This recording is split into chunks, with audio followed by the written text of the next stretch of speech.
C'est moi. Regarde, là, au premier plan, le petit maigrichon avec ses cheveux trop épais et son blouson cacadois.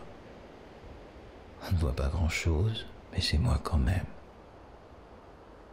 À cette époque-là, on est en 78. J'avais des boutons partout sur le visage, sur le corps, et je marchais voûté comme un oiseau mazouté, la tête baissée, les yeux fixés sur mes pattes au gaz cradingues aux lacets élimés. La photo est à chier, je ne sais plus qui l'a prise. J'ai 20 ans. Je suis en Amérique, à San Francisco. C'est le premier grand voyage que je fais. C'est la première fois que je prends l'avion. Pourquoi l'Amérique? Parce que déjà, je sais que je veux devenir cinéaste.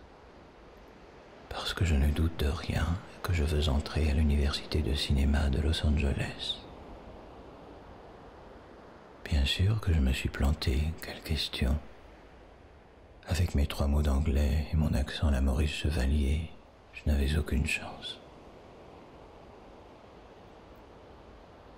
Je loue une chambre sur le port au YMCA. Je me sens libre comme je ne l'ai encore jamais été. C'est la première fois que je décide de l'heure à laquelle je mange. La première fois que je peux sortir sans être obligé de dire où je vais. La première fois où je n'ai plus de compte à rendre. Je me sens ivre parfois de toute cette liberté dont je ne sais pas trop quoi faire. J'ai l'impression d'avoir largué les amarres, d'avoir tout quitté, ma famille, mon pays, ma vie, tout quitté sans y penser, sans me retourner, pour ne jamais, plus jamais revenir. C'est ce que je crois, du moins. Dans ma détermination d'adolescent en rupture de banc, je crois que j'ai tout balancé par-dessus bord. Je crois que c'en est fini de l'enfance, de la famille et de la France. Je crois une fois pour toutes que j'ai tourné la page et que c'est ma vie, ma vraie vie qui est en train de commencer. Mais non, je t'assure que non, je ne sais pas pourquoi j'ai choisi San Francisco. D'ailleurs, tu te trompes, je n'ai rien choisi du tout. Ça a été un concours de circonstances. Je ne voulais pas rester à Los Angeles, c'était trop grand. Je ne savais pas conduire, je ne connaissais personne. J'étais sale. Je dormais sur un banc à la gare des autobus Greyhound. Je ne savais pas quoi faire, où aller. Les flics m'ont prié de déguerpir. Le premier car qui partait était celui de San Francisco.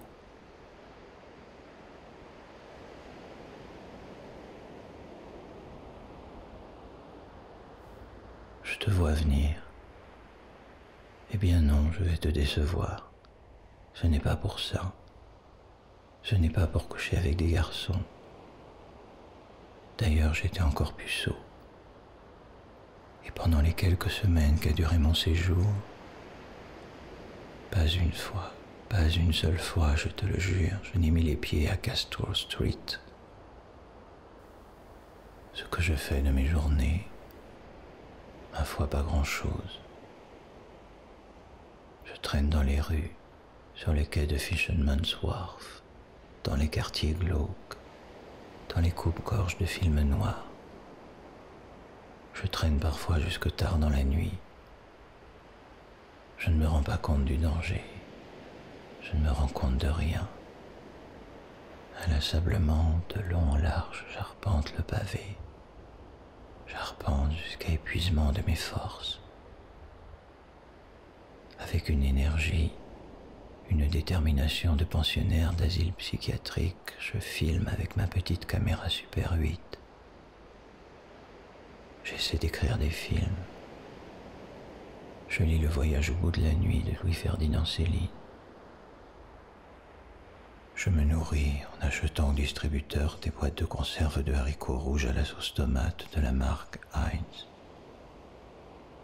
ce que je fais de mes journées, de mes nuits, je cherche.